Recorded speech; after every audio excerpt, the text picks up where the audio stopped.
The ABB Ability Energy Manager makes it possible to access key energy data remotely and in real time. It provides continuous monitoring of current, voltage, power and metering data, refreshed every 30 seconds. Users can click on any asset for a deep dive into its energy performance. Let's take a closer look. This is the Real-Time Current widget. It enables users to see real-time current data for each of their connected devices. You can add a device to favorites to make monitoring it even easier.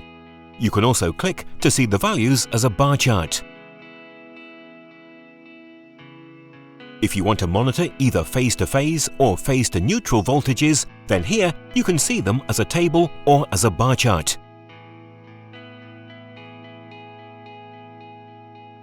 And here we have the Real-Time Power widget. It shows the active, reactive and apparent power of each connected asset.